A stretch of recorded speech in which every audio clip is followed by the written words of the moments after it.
Kitan okay na rin? Yes. Nagawa na rin? Okay. Alright. Paa natin, yung footrest, nandun yung ating kaliwa. Si kanan naman para sa brake, saka para sa gas. Practice tayo muna naman, Bella, bago tayo tuluyang magpatakbo ng sasakyan natin. Nakahawak ka ngayon 9 o'clock and 3 o'clock position. Signal light ka nga ng right.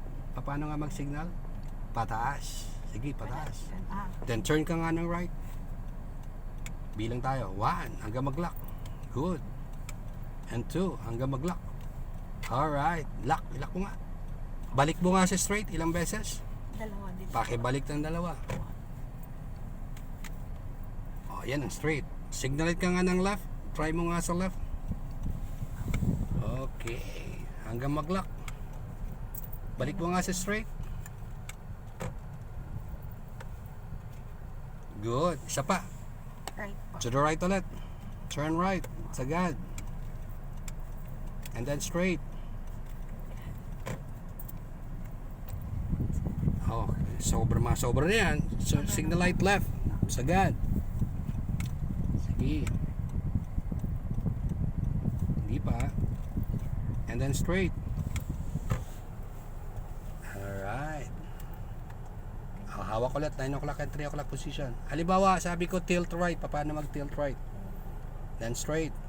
Tilt left. Then straight. Okay. So, okay mo tayo sa Manibela. Practice nga tayo ng busina. Pindot ka na businang isa lang. Isang manipis lang. Okay na yun. Saying hi or hello. Kapag pip-pip naman, makikiraan po. So, at least may control ka sa pagpindot ng busina. Okay. So, try natin magpatakbo ng ating matic transmission. Puro lang naman straight yan. Wala ba naman tayong ligo-ligo. Magpa-practice muna tayo ng forward and reverse. So, nakatapa ka na ba sa brake pedal? Kasi hindi mo to malilipat hanggang di ka naka-press ng brake. Naka-press na tayo ng brake. Smooth lang. Okay, smooth lang. Hanggang mag-lock. Yung tipong hindi siya gagalaw. Okay na? Okay. Lipat po to hanggang letter D. May pinipindot dyan, lipat sa letter D. Pero wag mong bibitawan yung brake pedal.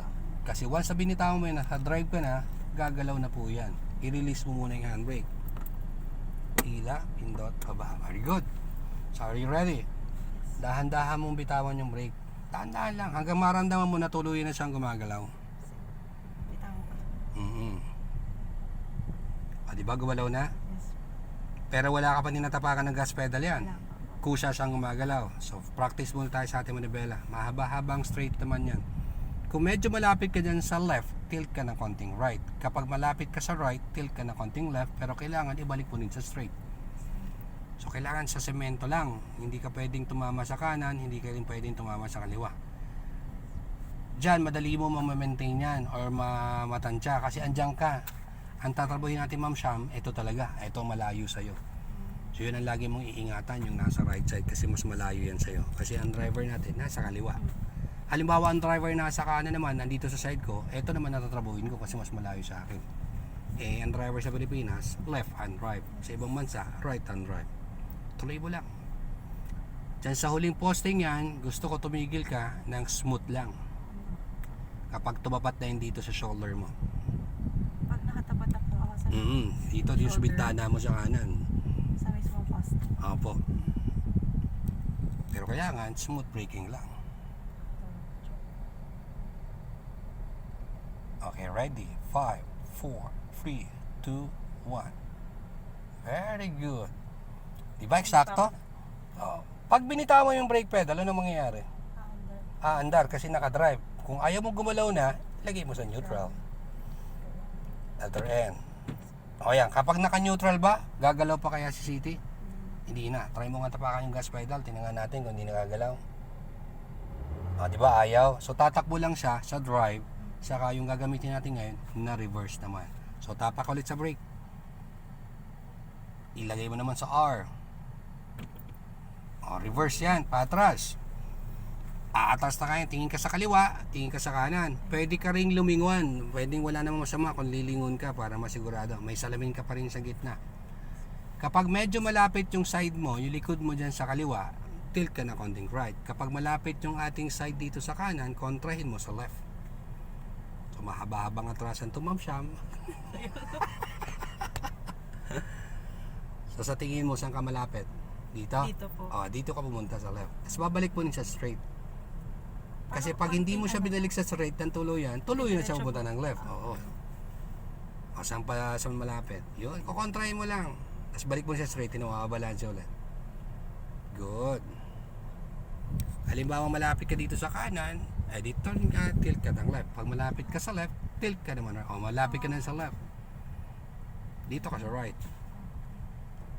So, parang yung opposite there. Actually hindi siya pareho lang. Imagine mo nakasakay ka lang na nakatalikod. Pareho lang.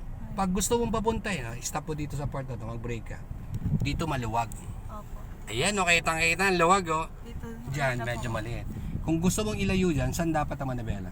Parallel. Tama. Huwag mo muna pagalawin. Yung manibela mo, i-tilt mo ng right. Sige pa, more pa. Dahan-dahanin mo ngayon pagalawin. Tingnan mo mangyayari. Di ba lumalayo? Palayo na siya. Opo. Ibalik mo dito sa straight para mabalansin mo. Straight lang sa 9 and 3. Kung gusto mo pang ilayo yan, pwede ka mag-tilt ng right. Nahulog na po. Sige lang. Okay lang yan. Pero binibutang ko. Tama. Di ba lumayo na? Yes. Balik mo naman sa left. Kasi dito naman papunta yan. Then ibalik mo sa straight. Tingnan mo, naka-recover ka, na ibalik mo sa semento. So ganun lang naman yun. Okay. Sige, atras. Medyo malapit ka ata sa right. Kontrahin mo to. Dali mo ng konting left. Lapit to. Tapos balik mo sa straight. Kailangan equally balance. Kumbaga isang ruler ang pagitan mo dito sa kanan, isang ruler din sa kaliwa. Para hindi ka sumabit. Pwede na. Maintain na, So kahit hindi mo nagala yung manibela, hihintayin na lang natin yung poste. Pwede ka lumingon, Pwede nga check left and right. Pwedeng gamitin ng rear view mirror. Layo pa. Medyo. Konti na. Konti na lang.